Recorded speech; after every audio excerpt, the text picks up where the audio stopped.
Ladies Podcast Show. Woo, woo. You guys, okay, that was a bit better this time. So, Yay. yeah. All right, let's just jump straight into it. So there's been a lot of talk. I think it was last week. There was a lot of talk because Misha B, who used to be on, she was on X Factor. Now, I might be wrong about the date or the year, but I think it was X Factor, what was it, 2011, I think it was. She was a contestant. She was in Kelly Rowland's. Kelly Rowland was her mentor.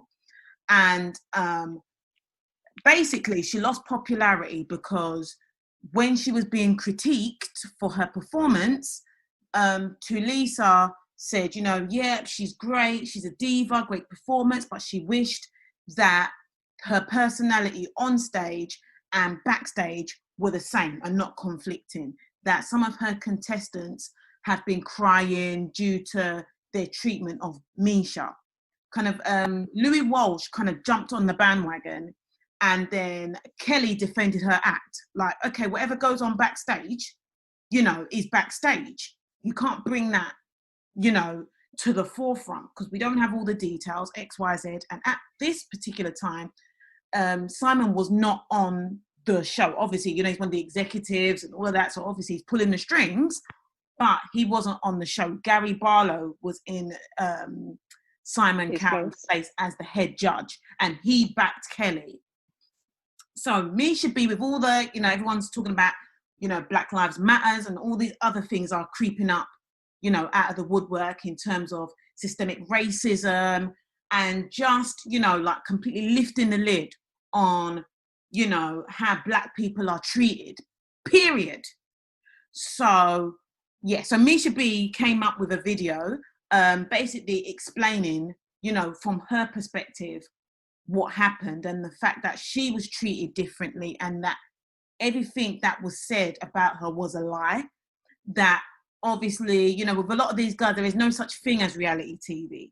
You got producers and people, pulling the strings in the background to create drama and stuff. And obviously, I guess they must have seen that she was, she was gaining a lot of popularity. And I'm telling you, with these shows, a lot of them, they're orchestrated. They already know which ones they want to win. So they have to cause controversy on the show to boost ratings and whatnot. So she said it was a lie. She never had any conflict and she never, she knew the opportunity that she had ahead of her.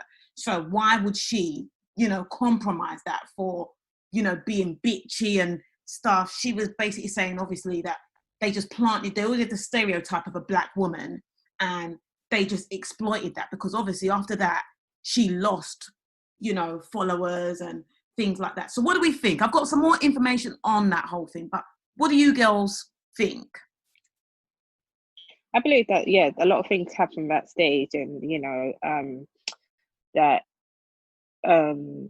people try to hide people's personality to be in a negative or in a positive, however they want it to be. Do you know what I mean? I'm talking about the people makers of the shows or whatever.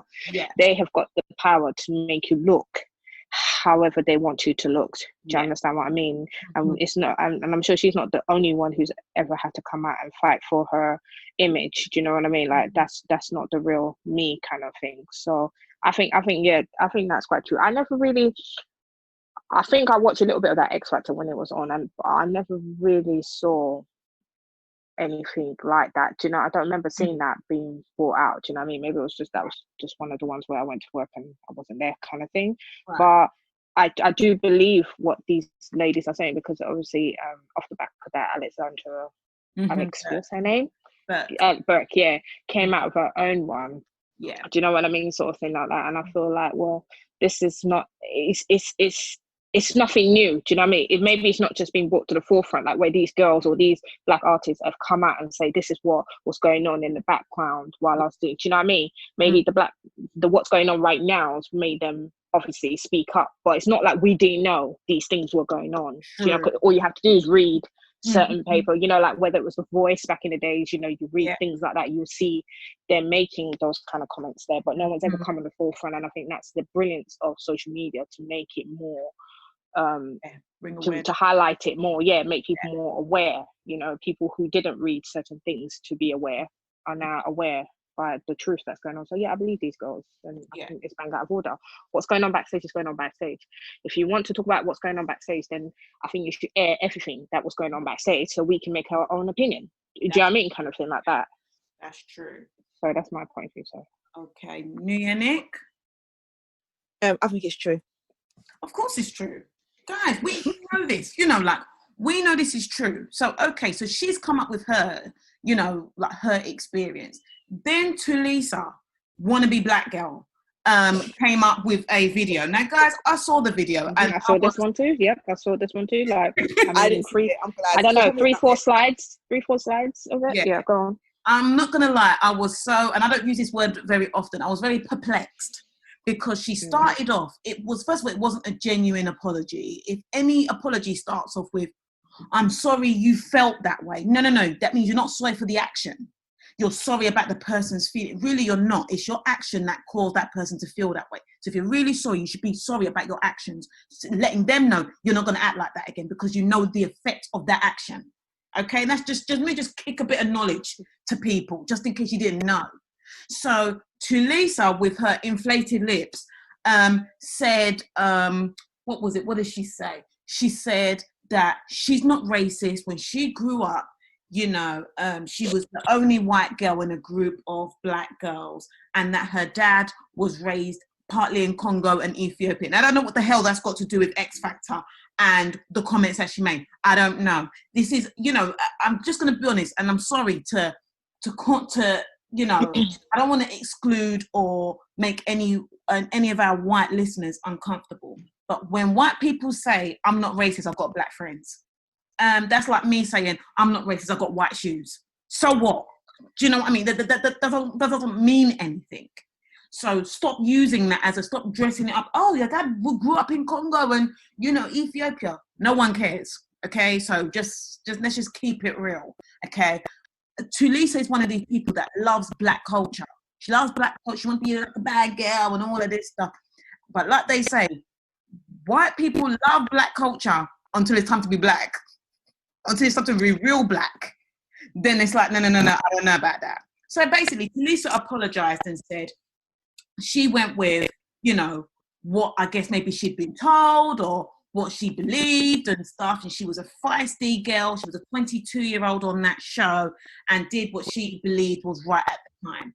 She, you know, she says she's obviously grown since then. She's changed, you know, a lot since then. She's more,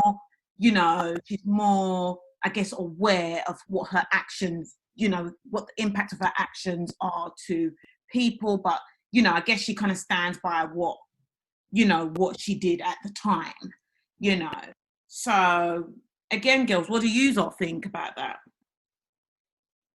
I think it's a joke because at the end of the day, she's got a platform. And we know some people, when they're young, they do stupid things and they say stupid things. But at the end of the day, she's possibly messed up this girl's career.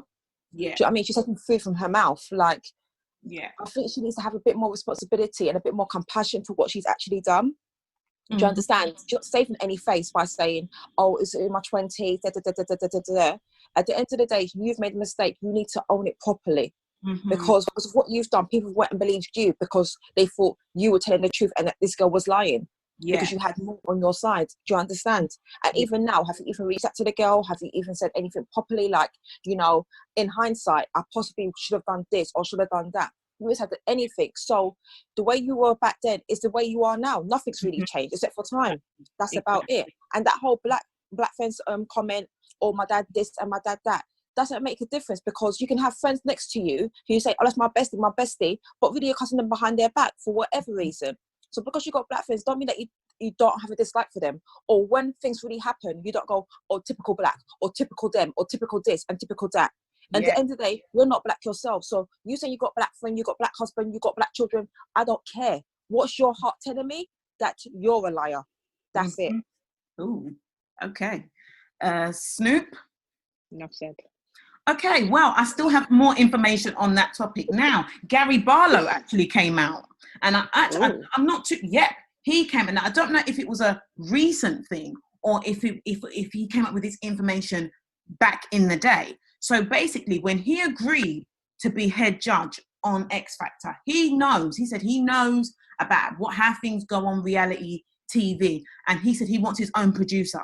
He doesn't want the producers of the show who pull the strings. He wants his own producer. He said that night, before they went on stage, some of the producers came into his room and were like, you know what? People are really upset. Misha's been really mean to people and this and that. And you know what? You know what you should do? You should call her out on stage. You should call her out. When they left, his own producer said, don't do it. Don't do it. Don't do that. Yeah, don't. So then he said, hence they're probably gonna whisper to Lisa. And there you go. Done it. There you go. Big man. Yeah, one of those. Yeah, I'll do it. Yeah.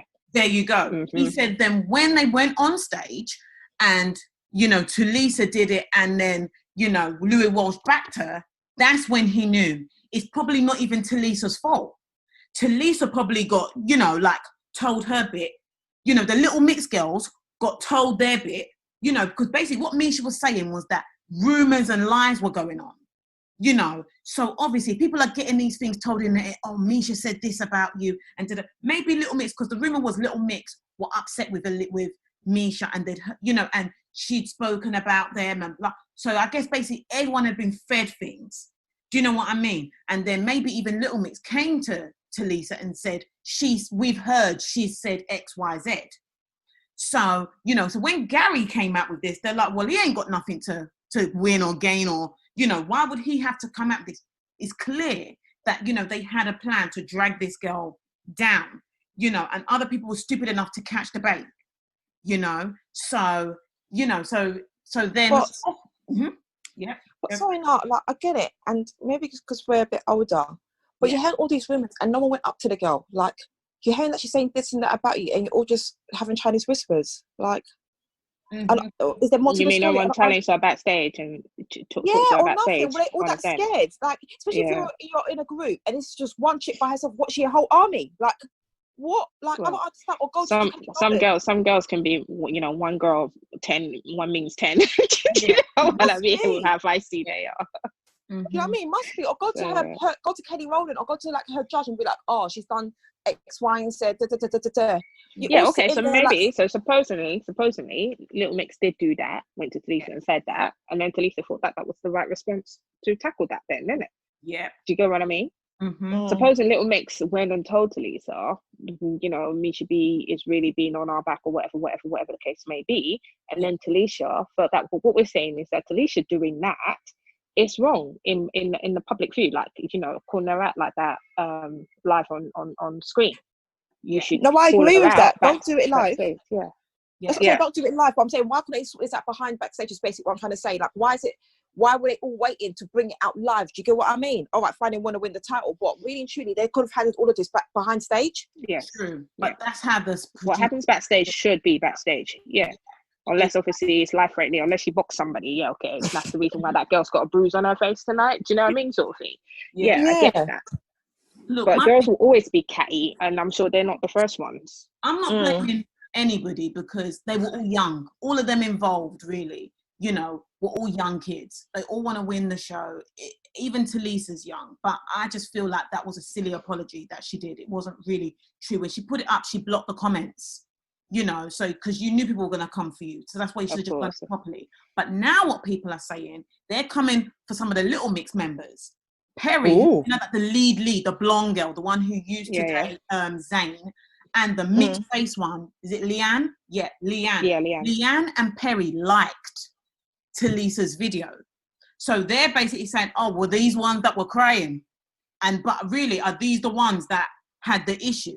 And they should know, especially where Leanne came out with her, how she's been treated in the industry, you know, why is she liking this? Because she should know that Misha is probably telling the truth, you know, it's now her own experience. Now, look, where I am with that is, again, maybe they're just trying to show allegiance to, you know, to Lisa. I don't know why, you know, but anyway, moving on from that, a lot of people have said, well, regardless of what's happened, Tulisa, you know, what happened to her career? They're like, karma happened to her career, because, you know, she tried to revamp so many times and nobody gives a damn, you know. about her. So I'm like, yeah, you got what you deserved as far as I'm concerned. Leanne, people are sitting there saying, well, look at what's happened to her. Now, BBC have actually given Leanne a kind of like documentary, you know, like, I don't know if you don't know Jessie, the girl that was, another girl that's in the group who, I saw her. Yeah, I saw that one. Yeah, the I saw it as well. Yeah. You know, and they said her documentary, which I thought was very interesting, did really, really well. And now they're trying to give Leanne one. Now, again, people are coming for Leanne because they're saying that Leanne is mixed raced, you know. But Leanne herself has actually said she knows the privilege, you know, the part white privilege that she's gotten from being mixed race, and knows that had she been, you know, like full black and dark skinned, she, you know, she probably would have got it. It might have been differently. Worse. Yeah. So I'm not mad that she's gotten, you know, this thing, because it's still something. Isn't that the same kind of case as sorry to interrupt. Oh, what's that girl that pulled out of that American group? Oh, what's her name? Oh, Normani. Yes. Wasn't she the one getting the most slack and the most, you know, of course, out of the group? Yeah. Yeah. That would have been Leanne's case, is what I'm trying to say. Exactly. Yeah. Exactly. So, but you know, she's got, like I said, her own thing where she's going to say her own experience, and I'm really eager to watch that, because no disrespect, I just saw a little bit of her speech. I didn't see the whole thing, because I think I've spoken to some of you guys about it. She said when she, you know, when they started doing a lot of videos, Frank Gatz, who's like, I think like he's big in the music industry. He's worked a lot with Kelly Rowland and stuff. And he really is one of those guys. I think he's one of the guys that was really behind getting On Vogue, you know, like camera ready and, you know, like ready for the industry. And he apparently first said to her, you're the black one in the group, you're going to have to work 10 times harder. And she said she couldn't believe it. But, you know, after working with him, you know, and she got to see how she was being treated, she recognized it was true. Now, I just want to say, I'm not saying anything bad about, I don't know how she was raised or who she was raised by, but I'm going to be honest with you. I just have a suspicion, please no one come for me. I have a suspicion that the parent that's raised her is white, because most of us black people have heard that throughout our lives. We've heard that from very early on, that you are not like anybody else. You're not like it. You're gonna have to work 10 times harder. That is nothing new. I've been hearing that when I was in primary school. I heard that first from my dad, because most of my friends, you know, I had a lot of white friends, and you know, my dad was like, "What? You think you're on the same playing field as them?" No, you're not. So just know that book that you're reading, better read it 10 times over, because they don't even have to finish that book to get where they need to get. So I'm you know, I'm not downplaying, you know, Leanne's experience. But I'm saying that for those of us whose parents are both black, we get, you know, we know what it is. This the whole system, the way the whole system works. We've been knowing about it we didn't wait till we got into a big group and were told about it. That's been our lives from day one. So we already know how the systemic racism, we've been in it. We've been in the industry since birth. So I'm just saying, I'm happy to watch her, you know, her documentary or whatever, because I guess it's going to lift the lid and continue the conversation, and just like you said, Snoop, highlight certain issues. But I want people to be clear, that is not the full extent. If you're only hearing that at a teenage stage, you're way out of the game. You might as well be retired. Okay? Because, yeah, but also for her point of view, because she is mixed race, there's always confusion there. I'm not trying to offend mixed race people right now, but you're always on one side of the field a bit more. Do you know what I mean? So if she was raised white, it's always going to be a different perspective to how a full white person lives. If she was raised by a black parent, or even having one there, it's not the same as being full black. You're still only half of both sides. Yeah. And I think, to be fair, like, she's probably been raised still of that sort of white privilege, because she's very light. She's not like a dark person. Do you understand? So I think no matter what she says in this documentary, she can never really side with anyone, because she's in the middle of it. Yeah. She's not fully black, and until you are, unfortunately, sorry, you don't understand it. Yeah. And the same way, unless she was full white, she probably still would understand them. She gets certain bits, but she's in a different category of her own. Yeah. So I agree with that partially, because there are some mixed race who look, like you get people who look mixed race. You get people who are mixed race, but they can pass. They look white. They still have white privilege, and then you get the other mixed race that look black. Like Mel B, besides her hair, you would not know that she was mixed race. You would think she's black, full black. So I think, again, it depends on whether you look like a passer. Sorry for the term if anyone finds that offensive, or, that's just how it is. Yeah, but that's what I'm saying. See, it's all open because there's such a different race in themselves, isn't it? Yeah. It's all like it's not as black and white. Sorry for the term, but as everyone else is, because they're right in the middle. But we'll have to wait and see what her documentary says at the end of the day, isn't it? We do. So, guys, this has I been want to watch it. Yeah, I do. This has been a heated episode. And I'm sure people have probably got a lot more to say about it. If you want to say your view, catch us on Instagram, Facebook, Podbean, iTunes, anywhere. Email us at freepms.ladies@gmail.com. We've got to sign off, unfortunately. I'm your girl, Queen P. I'm Snake. I'm Nick. Goodbye, people. Bye.